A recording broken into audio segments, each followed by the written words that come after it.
Bienvenidos una vez más, gracias por estar aquí a este aula de cultura del diario La Rioja, UNIR. Bienvenidos también todos aquellos que nos estáis viendo a través de streaming. Es una maravilla poder llegar siempre más allá, más allá, más allá. Bueno, dos antropólogos estadounidenses con nombres muy complicados, pero que me he aprendido de memoria, que se llamaban Kroeber y Kluxhorn, apuntaron en 1952 una lista de nada más y nada menos que 164 definiciones de cultura. No os preocupéis que no os las voy a leer todas. Pero sí que os quiero comentar y hablar sobre una de ellas que me parece muy completa y que dice así: la cultura es el conjunto de saberes, de creencias y de pautas de conducta de un grupo social. Y yendo al tema que vamos a compartir hoy, durante este rato único, lo que no se puede negar, o sea, no cabe duda que la fiesta de los toros, tanto en España como en Hispanoamérica, ha influido y ha estado siempre presente en nuestros saberes, en nuestras creencias y sobre todo en nuestras pautas de conducta. Solo hace falta apoyarnos en la barrera, como diría aquí nuestro invitado cronista, para mirar a nuestra geografía y a nuestra historia. No sé si sabéis que las primeras manifestaciones de tauromaquia, en la RAE la define como el arte de lidiar toros, se remontan a la Edad de Bronce. Y podemos contar ya en 1000 los años en los que podemos encontrar documentación sobre festejos, ¿no?, a lo largo de nuestro territorio.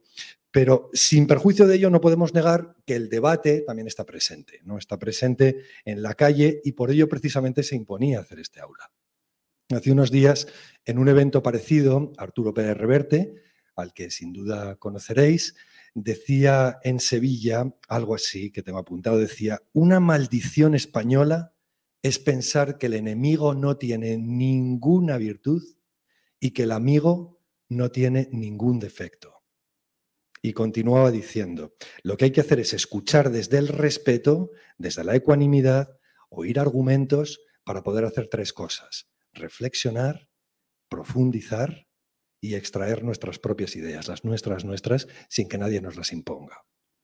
Entonces, para conocer en profundidad este mundo, hoy tenemos la fortuna de contar con Diego Urdiales, que es un número uno del toreo, y no es una forma de hablar en lo del número uno, que desde que de niño cogió por primera vez una muleta, ha esgrimido, ha abrazado este respeto al que se refería Arturo como forma de vida, no solo como desde el plano profesional, ¿no? Decidió torear y vivir desde la entrega sin imponer, que es la forma realmente como se ama de verdad, sin imponer. ¿Y qué ha ocurrido? Pues que el universo taurino al final se lo ha premiado. Hace unos días todos los periódicos nacionales decían una frase más o menos que venía a ser: gran parte de las grandes faenas del 2021 han salido de las manos, del alma, de la mente, del corazón de Diego Urdiales. Y, por ejemplo, rezaban otros halagos, tampoco voy a leerlos, ¿no?, de las plazas más legendarias, porque ocuparían toda la hora que vamos a compartir, mucho más todavía que las 164 definiciones de cultura. Y para completar este cartel de lujo nos acompaña su amigo del alma y siempre cronista, Pablo García Mancha, que es premio de la Academia Española de la Radio, colaborador durante años del diario La Rioja, de este diario La Rioja, y estudioso de todas las dimensiones del toreo que hoy van a servirnos para tejer, Pablo, este capote único, podríamos decir, ¿no? Así que bienvenidos, querido Diego, querido Pablo, no es una forma de hablar, y muchísimas gracias por estar aquí esta tarde. Un aplauso para ellos. Un placer.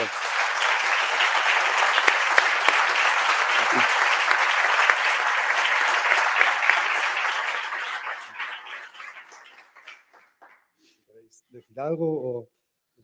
Bueno, pues buenas tardes. Para mí es un honor estar aquí en un aula de cultura hablando de toros y estar a tu lado, Andrés, porque, bueno, pues siempre lo he dicho, ¿no? Cuando soy muy patriota de mi tierra, de España, por supuesto, y de La Rioja, ¿no? Y el que estés haciendo desde hace tanto tiempo las maravillas que estás haciendo, pues no cabe duda que para mí es un honor estar aquí a tu lado.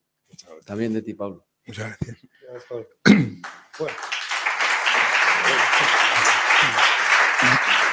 Yo daba la palabra para que saludarais, pero gracias mil por los piropos. Mira, hablando de la fusión de los toros con las artes, Diego, podríamos empezar por el séptimo arte, porque acabas de volver de Sevilla, de acudir al estreno del documental sobre Curro Romero. ¿Cómo fue la premier, ¿no? Estaba llena de gente del toro, pero también de otros mundos totalmente diversos. Sí, estaba lleno, bueno, de gente de todos los ámbitos, ¿no?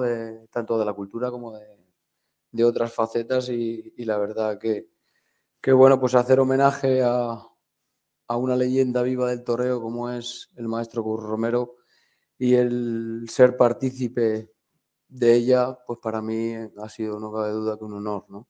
Yo creo que es algo que por supuesto merece él como torero, como persona y sobre todo creo que es muy bueno para la tauromaquia. Sí, el documental se llamaba Curro Romero, Maestro del Tiempo. ¿Por qué crees que le pusieron este nombre del tiempo? O sea, ¿por la cadencia o por el legado de Curro Romero más allá de su propia vida? Bueno, yo creo que aparte del tiempo que ha estado en el toreo, porque vamos, es algo increíble, ¿no? Que pudiera estar toreando con 67 años, que con esa edad se retiró, pues a lo largo del tiempo lo que ha dejado es una estela de aroma, de torrería, de pureza, de saber estar, de tantas cosas que le han hecho mucho bien al arte del toreo y a la cultura española, ¿no? Y bueno, pues el que con este homenaje pues, se le haya rendido el poder pues, acordarnos de él y sobre todo pues, estando vivo, ¿no? Porque es algo que no suele pasar. Afortunadamente pues, está con nosotros y ojalá que por mucho tiempo y bueno, pues maestro del tiempo yo creo que lo fue, lo es y lo será. Mira, está claro que te tenemos aquí en el mejor momento de tu carrera, podríamos decir. El cronista Antonio Lorca escribía recientemente: Diego Urdiales no ha nacido en camas, pero parece que ha sido amamantado taurinamente por el faraón, ¿no? Entonces sé que entre tus virtudes pues, está la humildad, no cabe duda todos los que te conocemos, pero este año bien puedes decir que estás a la altura de tu maestro. Sí, fíjate, ¿no? Estuve antes de ayer precisamente comiendo con él y bueno, pues se lo decía, ¿no? Que para mí, cuando él habló así de mi forma de torear, pues no cabe duda que marcó un antes y un después, ¿no? Por lo que él representa en la tauromaquia, la fuerza y la dimensión que sus palabras tomaron fueron enormes, ¿no? Y como digo, no cabe duda que marcó un antes y un después. No porque, bueno, pues había mucha gente que sabía, ¿no? De mi forma de torear, de mis cualidades, pero sí que lo dijera alguien de esa talla. Y más, siendo un torero del sur, ¿no?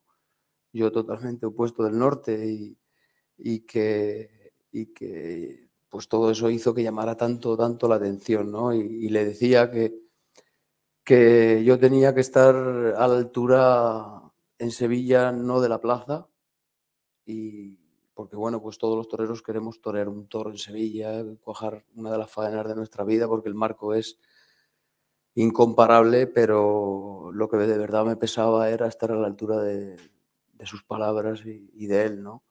Y bueno, pues para mí ha sido un triunfo que me ha quitado ese peso de encima y que me ha dejado pues una sensación interior de plenitud.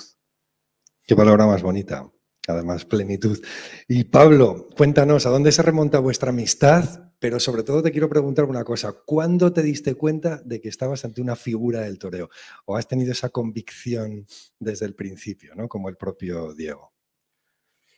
Bueno, buenas tardes. Es difícil. ¿Cuándo se remonta nuestra amistad? Pues la amistad es diferente, ¿no? Porque la amistad se ha ido fraguando con los años.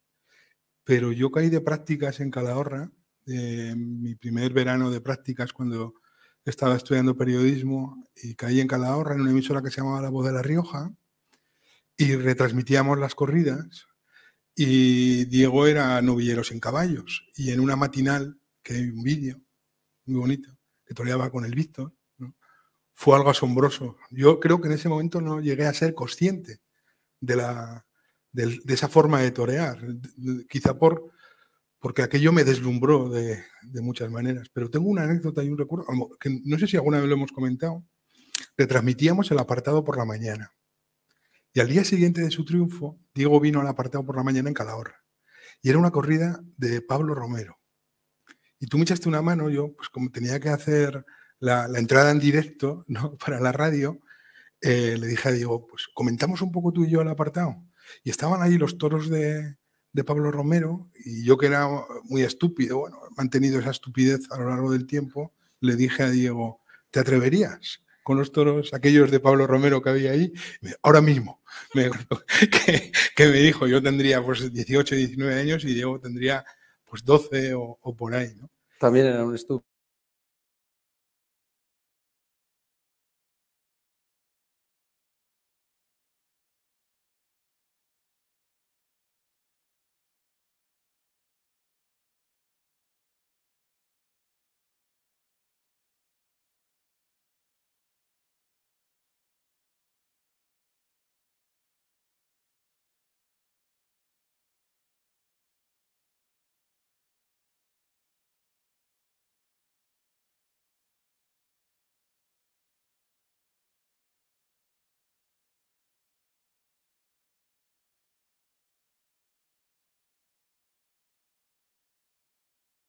Como en la gastronomía, largo, de primero una maceración impresionante y luego de mucha fermentación.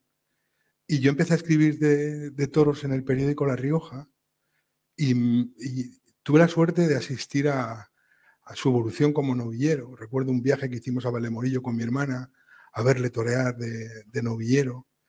Después, por supuesto, la alternativa, la primera, la fallida en Vitoria, y después la de Dax, inolvidable. Y a lo largo de todos estos años se ha ido fraguando un torero y con él se ha ido fraguando el toreo, de una forma mecida, de alguna manera, por esa forma de ser. Yo escribí una crónica, un título de una crónica que era Diego se esculpe a sí mismo cuando torea. Y es cierto, porque su forma de torear exactamente es su forma de ser. Y Diego no es un torero de un día ni de un instante. Diego es un torero con una trayectoria y una búsqueda y una inquietud por sentir el toreo que yo no lo he encontrado en ninguna otra persona. Luego pudimos fraguar una amistad. Yo lo considero una de las personas que a lo mejor físicamente no estamos mucho, pero mentalmente y espiritualmente muchísimo, en lo que supone el reconocimiento, tanto a su forma de ser como mi identificación en su forma de concebir el toreo. Y no solo dentro de la plaza, que eso es muy importante, pero también en su carrera, en cómo ha dirigido su carrera, partiendo muchas veces de la incomprensión. Y eso para mí ha sido un ejemplo vital en muchas cuestiones.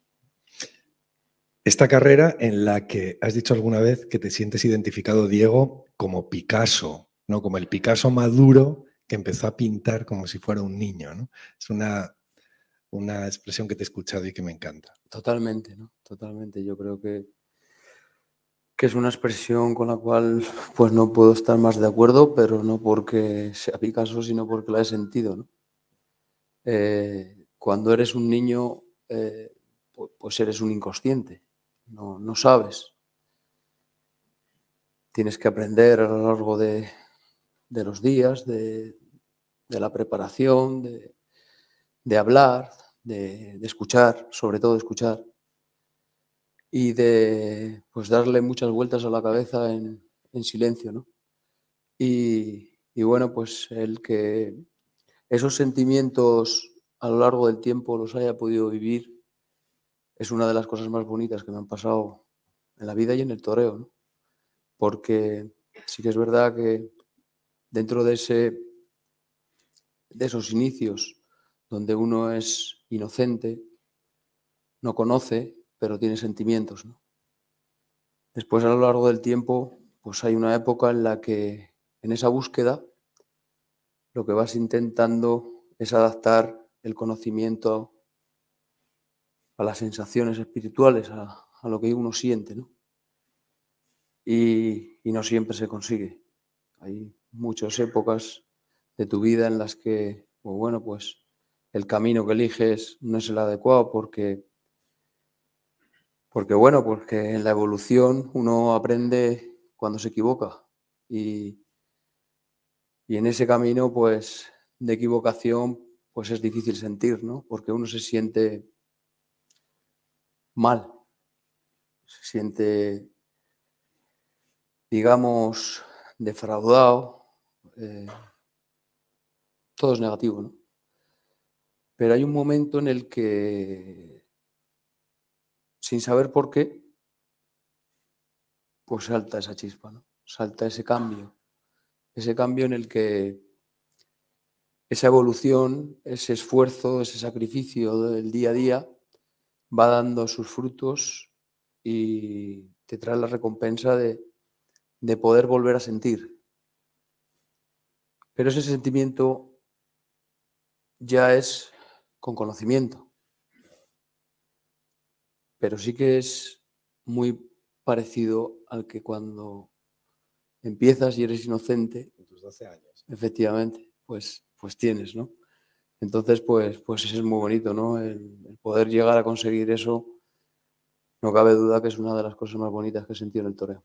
Lo que no cabe duda, y lo sabe todo el mundo prácticamente que está aquí, es que eres el rey planetario de la perseverancia, ¿no? O sea, hay una psicóloga estadounidense, se llama Angela Duckworth, que explica que los dos ingredientes comunes a todas las historias de éxito no son ni el talento, que ayuda, ni la inteligencia, pues que ayuda, pues la posición social, familia, dinero, bueno, que nunca vienen mal, sino que son la pasión y la perseverancia. En un libro que se llama Grit. Y tú casi podías protagonizar ese libro, o sea, porque al final estás donde estás a pesar de que has tenido muchas opciones o muchos momentos en los cuales podrías haber hincado la rodilla y nadie te lo hubiese reprochado. Totalmente, ¿no? Totalmente. En ese camino, pues hay, como he dicho, muchos momentos duros, débiles, donde, pues bueno, pues como ha dicho Pablo antes, uno se siente incomprendido y no eres capaz de poder expresar, sobre todo ese es el dolor, ¿no? El no poder expresar eso que llevas dentro, ¿no? Pero la fe, el esfuerzo, el creer, ¿no? Yo creo que cuando uno cree en algo de verdad, no desde la mente, sino desde el alma, desde el interior, es cuando consigue lo que quiere. Estoy convencido. Lo que pasa es que convencer al alma es muy complicado. Hablas como un monje zen.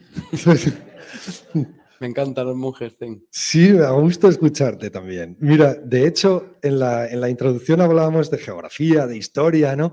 Y seguro que igual alguna persona que nos esté escuchando, pues menos ducha en estos temas, pues piensa que para ser torero tienes que tener un poco de valor, de arrojo y lanzarte al ruedo. Pero detrás hay mucho estudio también. Has comentado tú que junto a los sentimientos vas incorporando conocimiento. No hay que estudiar mucho. ¿Qué hay que estudiar para ser torero? ¿Qué has estudiado tú para ser torero? ¿Qué estudias cada día? ¿Lees libros? ¿Ves vídeos antiguos? Bueno, fíjate, primero que todo, lógicamente, pues el conocimiento del toreo, ¿no? La técnica, podríamos llamar, ¿no? Una palabra que a mí me chirría un poco, pero bueno, pues es evidente que en todas las profesiones y en todas las artes, pues uno tiene que tener una base, ¿no?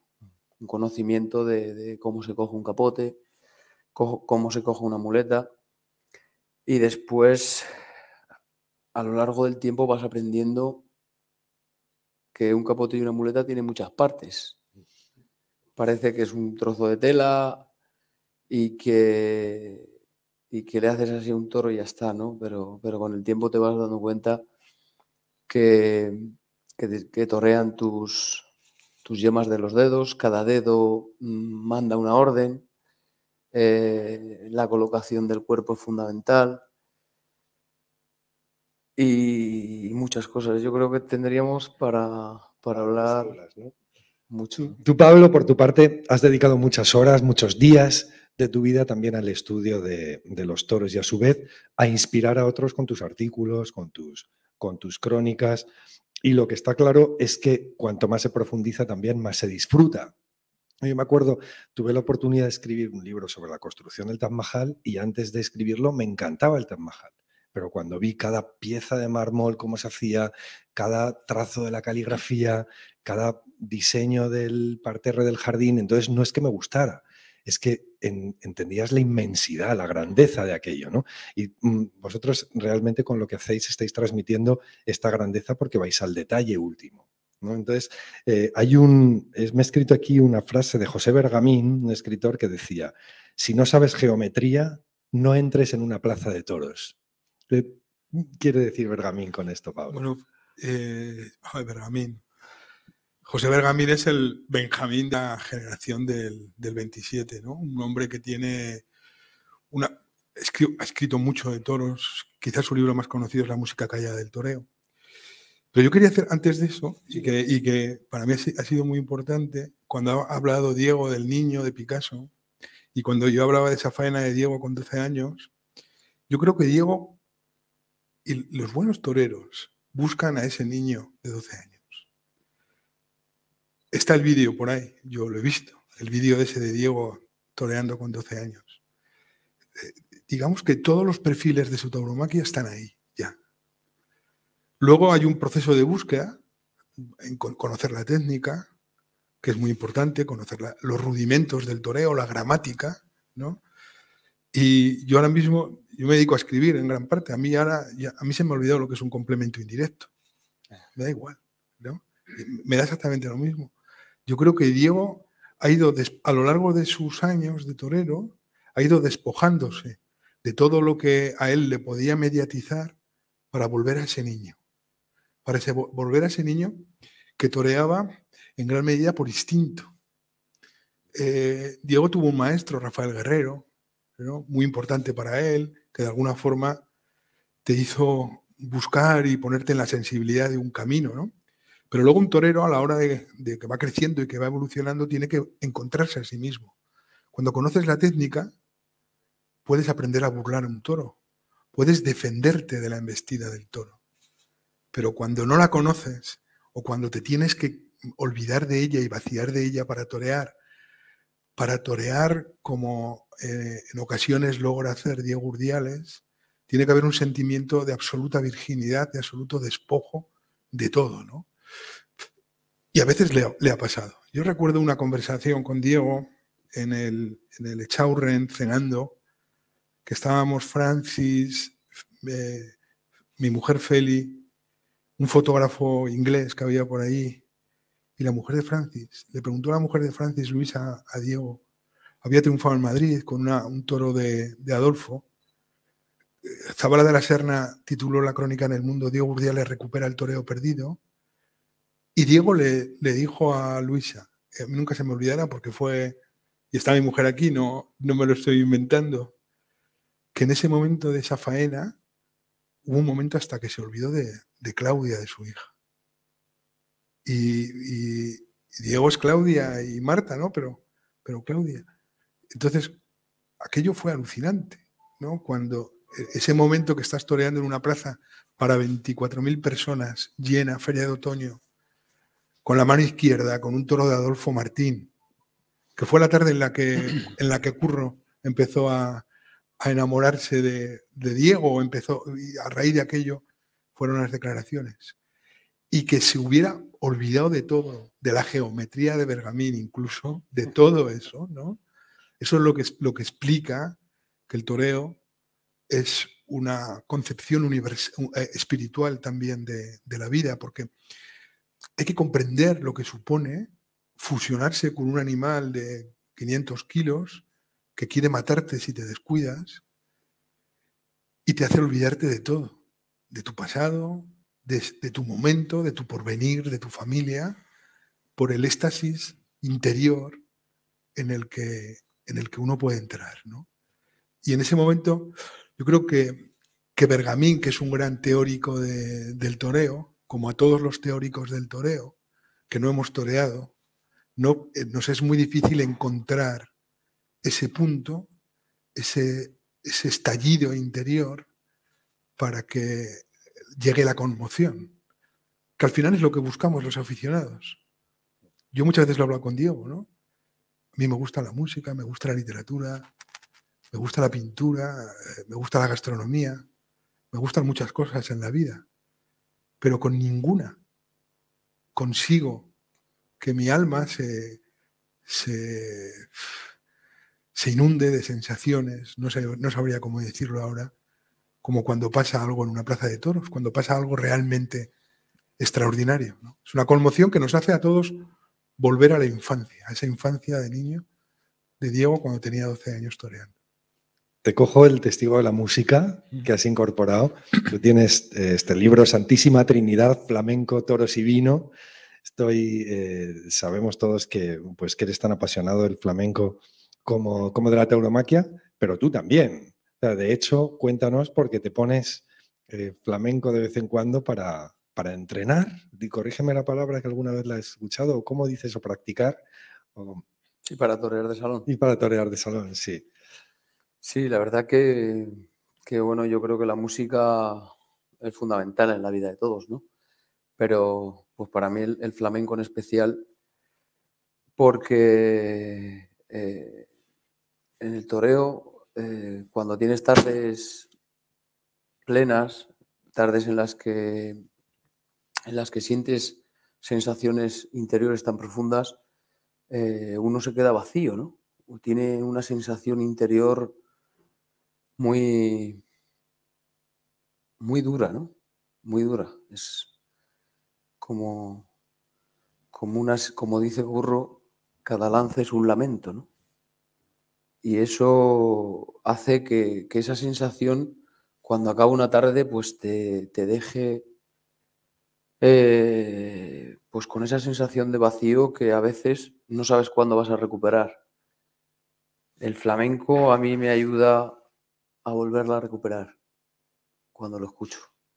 Y bueno, pues hay, lógicamente, otras cosas de la vida, ¿no? Como alguien que te quiere, ¿no? Como pueda ser mi mujer que está aquí, o mi hija, o bueno, pues gente, o un amigo, ¿no? Te den un abrazo y estés en un momento débil, hay una sensación, una energía especial que te puede reconfortar, ¿no? Te puede ayudar.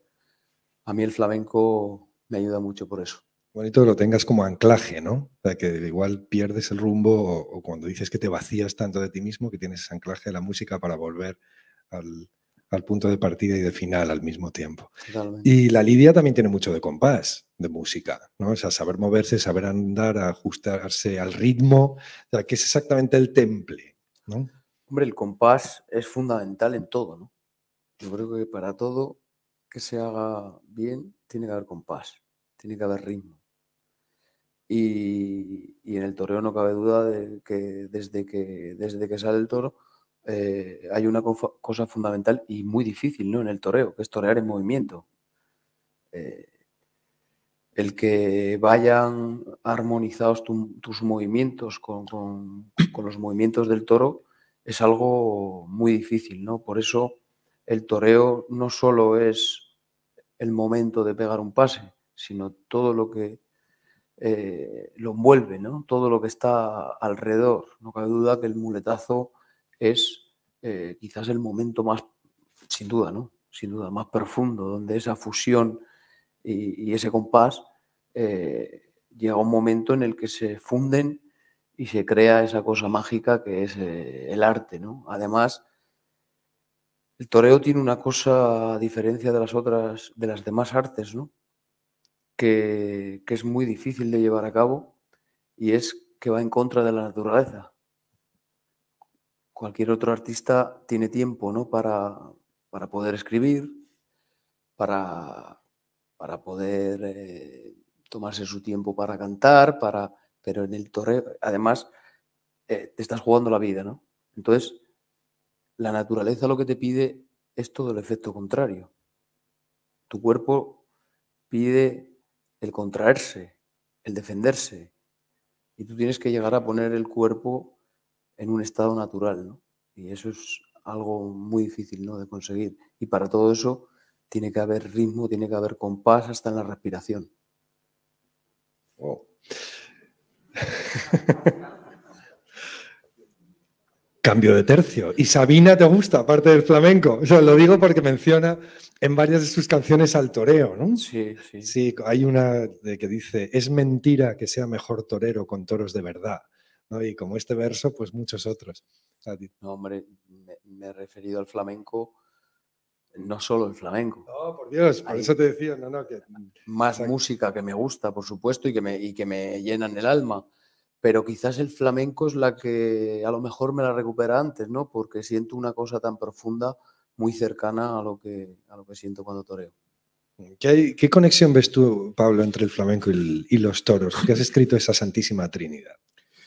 Muchas veces se buscan conexiones que sean como forzadas y obligadas, ¿no? Evidentemente, los dos conceptos y estas dos manifestaciones culturales, artísticas, como se quiera llamar, me da lo mismo, surgen en una parte concreta, ¿no? Y surgen además de un encuentro de muchas tradiciones. Es decir, tanto en el flamenco como en el toreo abunda la palabra pureza, compás, ritmo, duende. La conferencia maravillosa Teoría y Juego del Duende de Federico García Lorca explica los 3 duendes que él cree que existen a través de 3 toreros, ¿no? El duende flamenco, el duende gitano y el duende romano, ¿no? Es muy bonito y pone 3 toreros a colación con cada uno de los duendes. Yo lo que creo que en esta cultura de la Baja Andalucía, que luego se va extendiendo, porque el toreo es una mezcla de muchas circunstancias, de muchas culturas, igual que el flamenco, ¿no? Es decir, el flamenco se habla de pureza y es el arte más impuro que existe, ¿no? Porque es una mezcolanza, ¿no? Una jerigonza de un montón de encuentros musicales y de pensamientos. Pero ¿dónde surge finalmente el flamenco? Surge en el pueblo. El cante flamenco es un cante que surge en el pueblo, no es un cante o una música que surge de músicos profesionales. Luego en su evolución, por supuesto que sí, ¿no?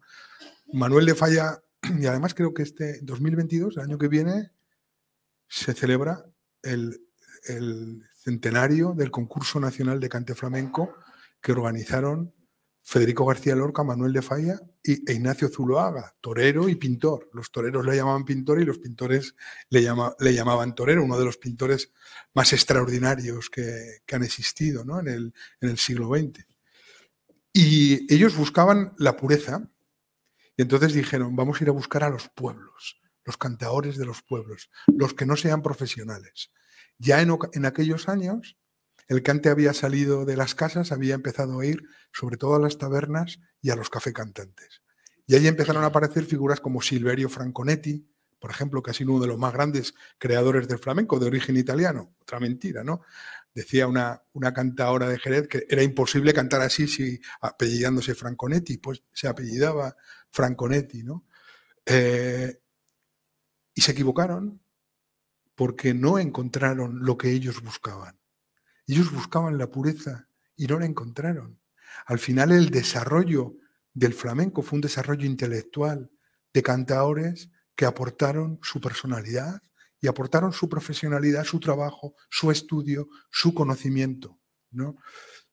Don Antonio Chacón, por ejemplo, un cantador de Jerez extraordinario, que él tenía conocimiento de ópera, creó la malagueña como la entendemos ahora.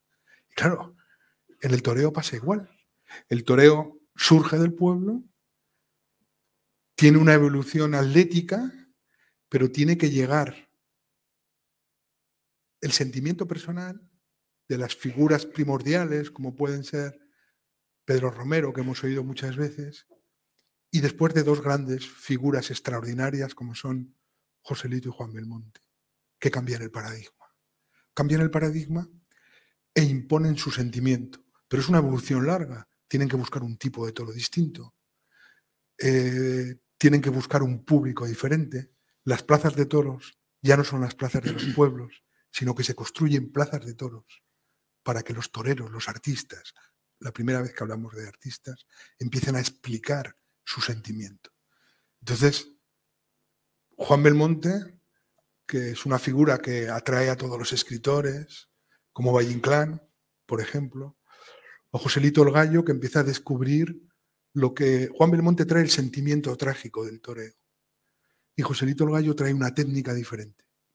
Y la fusión de ambos dos es lo que genera la corrida moderna y el toreo moderno tal y como lo entendemos ahora. Yo pongo un ejemplo. Cuando vienen los románticos a conocer España, ellos se quedan fascinados absolutamente por esa España castiza, ¿no? Digamos, cuando los franceses componen la ópera Carmen, Bizet, ¿no? Se quedan fascinados por ese espectáculo mágico, pero no entienden nada de él, no entienden absolutamente nada del toreo, de lo que significa el toreo. A ellos les conmueve muchísimo más el espectáculo, el color, la luz, la sangre, sin duda, ¿no?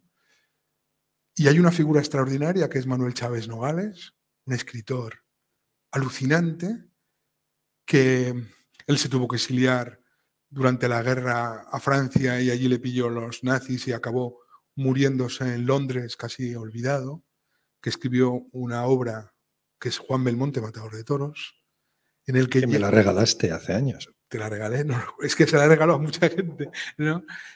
Y curiosamente la figura de Chávez Nogales, que luego recuperó Arcadi Espada y otros, estaba totalmente abandonada. Y Chávez Nogales tiene que escribir la biografía de Juan Belmonte. Y ya no describe un espectáculo de luces, ni describe un escenario, un background, ¿no?, que dirían los ingleses. Describe la figura primordial de un artista. Y hay una parte del libro, bueno, el libro comienza saliendo Juan Belmonte a la calle Feria, en Sevilla, cuando es niño, es hijo de un quincallero, y se encuentra con esa Sevilla de principios de siglo, alucinante. Y se encuentra con esa calle Feria que es un reflejo de todo el mundo. Pero hay un momento extraordinario en el libro, que es cuando Juan Belmonte va a Nueva York. Y la misma sensación que tiene Federico García Lorca cuando escribe Poeta en Nueva York, que va a la ciudad por antonomasia, no hay ciudad en el mundo, sigue siéndola, ¿no? Pero imaginaos, ¿no? Los años... Juan Belmonte va en los años 20 y Federico va un poquito después, ¿no? Antes de su fusilamiento en Granada. Y cuando Federico llega a Nueva York, que ya llega destruido por su desamor con no me sale el nombre ahora, con el cineasta, la pareja de Dalí, no me sale el nombre ahora, de Viridiana, de Luis Buñuel, ¿no? Llega destruido de su amor con Luis Buñuel, que había hecho la película El perro andaluz, ¿no? Y describe ese dolor que le profesa una ciudad tan impresionante como es Nueva York. Hay una frase de Juan Belmonte que llega a Nueva York porque ellos iban a torear a Santiago de Cuba y el barco hace escala en Nueva York, ¿no? Y sale a pasear. Y la misma sensación que tiene Federico de la ciudad por antonomasia, que aquí hay una frase que dice: ¿cómo puede vivir la gente aquí donde las calles son números? Si vas por Sevilla y la gente por tus pisadas dice: mira, por ahí va Juan, el hijo de la no sé cuál, ¿no? Vas por Nueva York donde nadie te conoce. Dijo Juan Belmonte que se echó una pistola al cinto del miedo que tenía, ¿no? Y Chávez Nogales descubre la figura de Juan Belmonte como un torero y un hombre de su tiempo, ¿no? Es impresionante. Has hablado de pistola al cinto, has hablado de valor, de miedo. Antes hablábamos de Sabina, y me encanta algo que dice, que se hizo cantante porque no tenía el valor suficiente para ser torero. Y de hecho, hace poco en una entrevista a ABC decía: preguntarle a mi mujer, que por las noches nunca sueño que canto, sueño que toreo, dice Sabina, ¿no? Y en esa misma entrevista dijo, creo que hay muchísima ignorancia y desprecio a algo que ha sobrevivido siglos y que puede ser absolutamente bellísimo. Una metáfora de la vida y sobre todo de la muerte como no hay otra en ningún escenario del mundo. ¿Piensas en la muerte, Diego? ¿Qué tal te llevas con ella? Bueno, intento llevarme bien para no cabrearla. Sí, la verdad que el miedo está presente siempre, ¿no? Cuando uno va a una tarde de corrida, ya no solo el día ese, ¿no? Hay muchos días previos en los que, bueno, pues te atenaza la responsabilidad, la presión, la incertidumbre, los miedos, el no saber si... El miedo mayor que a mí me ocurre es no saber si voy a ser yo. Ese es el que más miedo me da, ¿no? Y no cabe duda que se piensa en la muerte, porque al final delante de un toro te puede quitar la vida. Pero bueno, pues creo que es algo que se piensa y que en el día a día tienes que superar, ¿no? Tienes que ser consciente de que para ser torero hay que ponerse delante de un toro que te puede coger, pero que lo que uno lleva dentro la supera, ¿no? ¿Y qué tal se lleva con la muerte? Aquí que le quiero hacer un homenaje a tu mujer, a Marta, porque al final pues la vida es un deporte de equipo y tenemos que pedir ayuda y no cabe duda que tú has tenido a tu lado pues alguien que te ha acompañado durante todos estos años en los momentos buenísimos a disfrutar, ¿no? Que para algo somos de Arnedo. Y en los momentos no tan buenos, sobre todo pues a estar ahí firme como un pilar, ¿no? Entonces, así en homenaje a Marta, Bueno, pero cuéntanos un poquito, ¿qué tal se lleva ella con esos preludios? se lleva regular, bastante, yo creo que cada vez peor. Y bueno, pues ella tiene casta, como los toros bravos, y echa para adelante las tardes, ¿no? Pero la verdad que lo pasa muy mal y bueno, pues sobre todo ya, como digo, también no solo el momento de la corrida, los días antes, hay mucha tensión. El aguantar a un torero en esos momentos es muy complicado. He tenido la gran suerte de tenerla y que en este maravilloso viaje esté siempre a mi lado. Y muchas veces pues me ha dado esa fuerza, ¿no? Que a lo mejor yo no he sido capaz de tener y por su forma de ser pues me ha ayudado a que bueno, pues entre los dos nos apoyemos y lo echemos para adelante, ¿no? Pero sí que lo pasamos mal. Bueno, que no pase, desde luego, lo que dice Esplá de forma muy poética, ¿no? Pero dice, el torero recibe la cornada incluso con agradecimiento íntimo y secreto. Dice, ese sentimiento suyo da el sentido último a su arte. O sea, al final, no cabe duda que nos llevemos bien o mal con ella, pero siempre está ahí. Hombre, y has hablado de naturalidad también, una vez más. Totalmente, totalmente. De hecho, uno de los deseos mayores de un torero es que te pegue la primera cornada.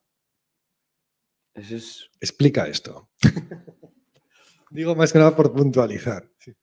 Bueno, pues porque es evidente que uno piensa que para ser torero, cuando te viene un percance, lo más importante es sobreponerse y volver a ponerse. Y ponerse además en el sitio, no de cualquier manera. Y por eso precisamente esa primera cornada uno la desea, ¿no? Porque no por la cornada en sí, sino por lo que conlleva todo ello, ¿no? El volver a ponerte, a ver si vas a ser capaz de poder estar delante del toro, de poder volver a pensar y volver a sentir, ¿no? Sí, una vez más de demostrarte a ti mismo que estás a la altura de la fiesta, Totalmente, lo que se a la espera de ti. altura de las circunstancias, de lo que conlleva ser torero, ¿no? Y hablando de la muerte, tengo en mis manos un libro de Rubén Amón, que la verdad es que escribe de maravilla, El fin de la fiesta, hablando también del título de este encuentro, cultura contra cultura, ¿no? O sea, diciendo, es que lo estamos llevando ya a un extremo que empieza a gozar como de un privilegio, es el mundo de la tauromaquia, porque está yendo más allá de la cultura. Y dice que los toros son cultura no ya por el espesor litúrgico, por la hondura ritual, por la dimensión popular, por el hedonismo, sino por su definición civilizadora y por su abrumador significado estético. Y dice, no puede haber ni hay una experiencia más creativa que aquella que proviene del abismo de la muerte. El torero danza con ella.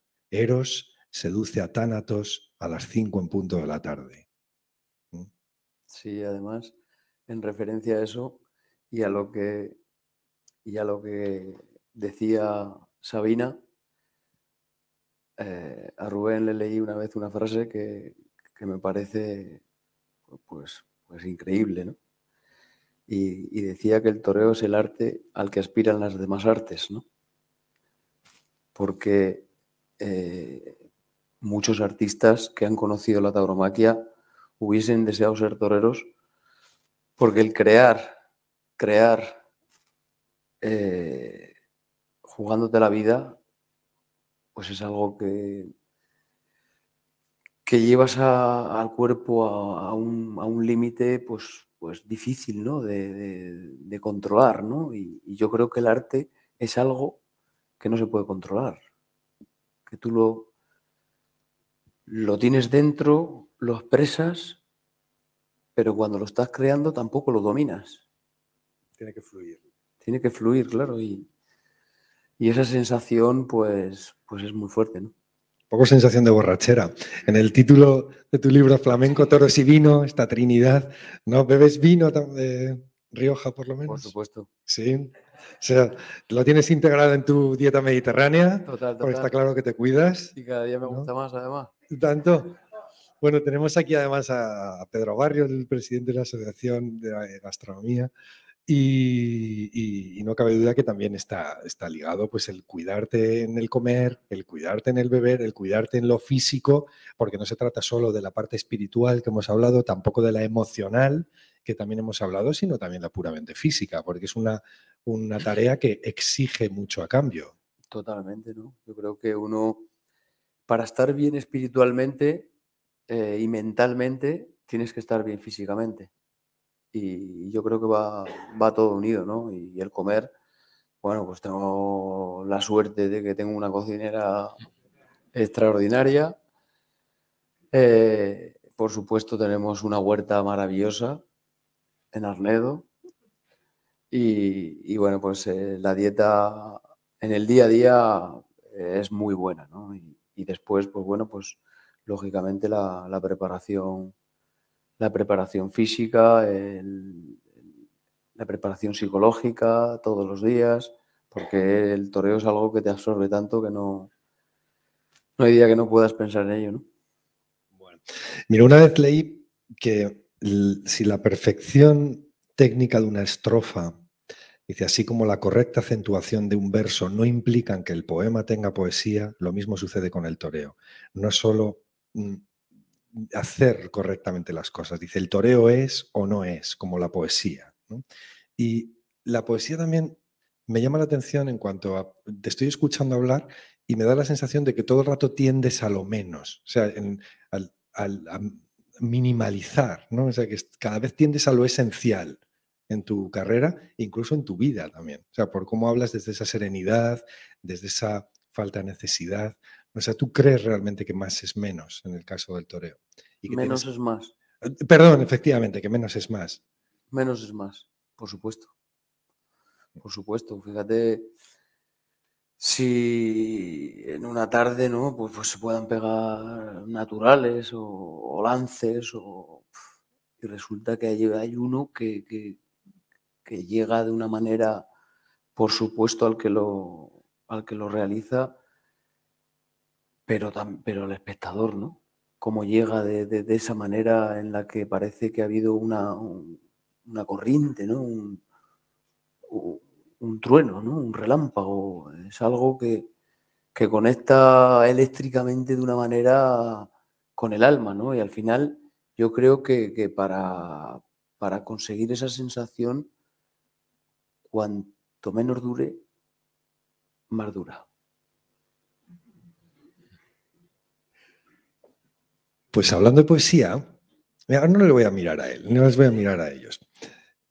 Yo creo que podíamos hacer una cosa, proponerle un reto, ¿no? O sea, hemos hablado aquí de cómo practica en casa, cómo hace toreo de salón, que se pone flamenco, cómo aspira a esa concreción de ese pase, de que la muleta tiene muchas partes y que los dedos también sienten, has dicho. O sea, ¿qué te parece o qué les parecería, qué os parece a vosotros si le leo un par de poemas que me ha remitido preciosos, Pablo, seleccionados de un sinfín de poesía de España y de Hispanoamérica dedicada a la tauromaquia, y le pedimos a Diego que nos dedique a los que estamos aquí unos segundos breves, pero que se conviertan en eternos para todos nosotros? ¿Qué os parece? Se lo digo. ¿Cómo lo ves? Reto complicado. ¿Complicado bien o complicado mal? Venga, te retiro la silla. Depende de lo que duren los poemas. Tengo dos seleccionados.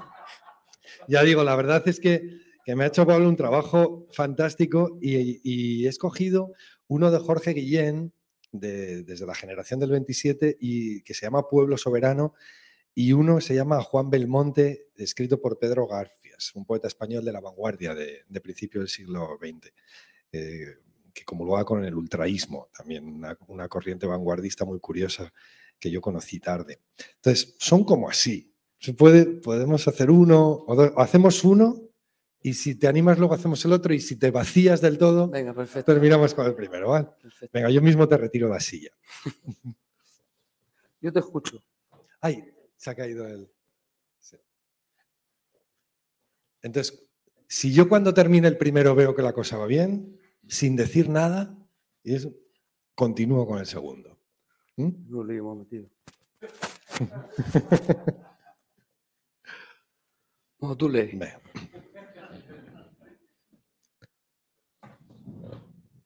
Yo te escucho. A ver cómo toreas tú. Plaza llena, vocerío solar, fusión de gentío. Público en tarde redonda, no es masa que el alma esconda. Sobre la arena está el drama. ¿A quién vencedor proclama? Un silencio se condensa callando la tarde intensa. Lo rojo aguarda o se mueve, sutil, gallardo y aleve. Tal muchedumbres llamóle, todo se junta en un ole. Por fin, ovación. Muy bien, suena un silbido. ¿De quién? Público en tarde redonda, no es masa que el alma esconda. Aplausos, gritos, oreja. La unanimidad se aleja. Andar tirando de la vida tanto, cruzándose con ella, templándola, mandándola, viendo pasar los cuernos siempre cerca, y el vacío que dejan los amigos cuando dejan, y el acordado toro de la pelaje negra, y la gloria que va desvaneciéndose, y la mocita fresca, y el caballo nervioso, y las piernas inútiles, y no los 20, sino 70. A ver pronto el estoque enmohecido, la cansada muleta. Prepárame, José, el toro de la muerte, que voy a hacerle mi mejor faena. Ole. Ole.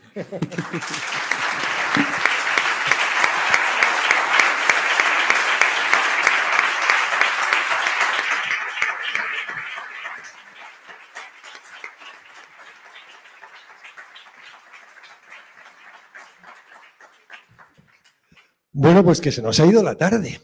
¿Qué os parece? Que llevamos 6 toros 6 casi, ¿eh? O sea que que podríamos seguir aquí hablando. Fíjate, había traído un montón de cosas. Tengo aquí hasta también del trabajo previo que ha llevado a cabo Pablo, hasta una revista llena de cómics, que se la regalamos ahora al aficionado que levante la mano luego cuando terminemos más rápido, en el que salen tebeos, cómics de Superman, de Spiderman, de los Simpson, o sea, todos relacionados con la tauromaquia, ¿no? Es una labor estupenda. Toma, te lo voy a dejar, Pablo, y así luego tú se lo entregas a alguien. Pero quiero terminar hablando de una palabra que se ha mencionado aquí muchas veces, que son emociones. Ha sido, no cabe duda, una tarde muy emocionante, pero quizá la palabra que más ha resonado pues, dentro de tu chaquetilla esta tarde ha sido emociones, ¿no? Dice Andrés Calamaro, la tauromaquia es una enciclopedia que espera ser leída, llena de misterio y de emociones, ¿no? Y te quiero hacer un último reto, pedir un último reto, Diego, y es que te voy a mencionar 7 emociones básicas de las que normalmente sentimos las personas y quiero que me las relaciones con algo personal, con un reflejo, con un recuerdo, con una sensación. ¿Te parece? Y así ya vuelta al ruedo Me estás poniendo y puerta grande. Venga, pues va a ir la primera. Como el miedo, que está muy presente en nuestras vidas, ya hemos hablado, saltamos a la siguiente emoción básica, que es la ira. ¿Qué te provoca ira? ¿O qué te hace sentir esa palabra? rechazo. No quieres ir en tu vida, me parece fantástico. La alegría, Me encanta, a vivir cada momento. totalmente. ¿Mm? Tengo que ser breve, ¿no? Sí, no. Ya no hablamos de poesía, hablamos de haikus, casi. No tienes que ser tan breve, ¿eh? O sea, como digo, puedes estamos encantados de estirar el minuto que haga falta. Venga, te digo otra, que igual no te sale tan breve, la tristeza. La tristeza a veces me gusta. Wow. ¿Quieres completarlo o lo dejas ahí? No sé, es una sensación interior que me provoca que normalmente te hace estar solo. Y a veces estar solo, pues, me gusta. Sorpresa. Me gustan un poco las sorpresas. Ahí sí que no te hago profundizar porque nos lo imaginamos todos, ¿no? Vergüenza. La paso muchas veces. Sí. ¿Vestido de luces o No, de capé? para nada. Quizás es el momento que menos paso vergüenza. No, quizás no, seguro. Pero sí que en muchos momentos el ser centro de una conversación, el que te halaguen, el que te esté muy pendiente de ti, me da mucha vergüenza. Y para terminar, orgullo. Orgullo, yo creo que el orgullo tiene que ser grande y celebrarlo, pero con uno mismo.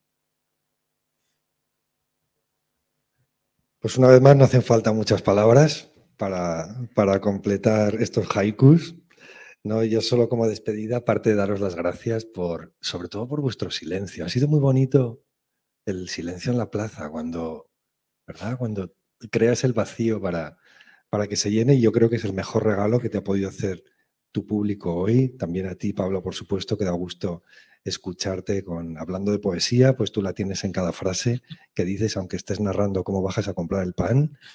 Sí, y mirad, recogiendo pues las palabras de Arturo Pérez Reverte del principio, de hablar, de conocer, de romper falsos mitos, quizá y sin imponer, pero para romper prejuicios quiero leer una frase de Jacques Cousteau, del biólogo marino. Es el amante por excelencia del mundo animal y dejó escrito: solo cuando el hombre haya superado la muerte y no exista lo imprevisible, morirá la fiesta de los toros. Se perderá el reino de la utopía y el dios mitológico encarnado en toro de Lidia derramará vanamente su sangre en la alcantarilla de un lúgubre matadero de reses. Entonces, de una forma u otra, pues por hoy sigue viva la fiesta, bebiendo de la cultura, impregnando la cultura, la música, la literatura, todas las artes, y sigue viva ni más ni menos gracias a personas como vosotros, ¿no? Que os dais por entero, pues tú desde el aprendizaje, desde la divulgación, y tú, Diego, pues desde esa niñez ya tan nutrida y en la que no solo apuntabas, sino que estabas ya por entero. Y antes has dicho, cada faena hay faenas que tienen un pase y ya con ello merecen la pena, pero hoy nos has dado muchísimos pases bonitos y solo espero que no dejes de hacerlo en mucho tiempo, pues para goce de todos nosotros. Gracias por acompañarnos. Gracias. Muchísimas gracias.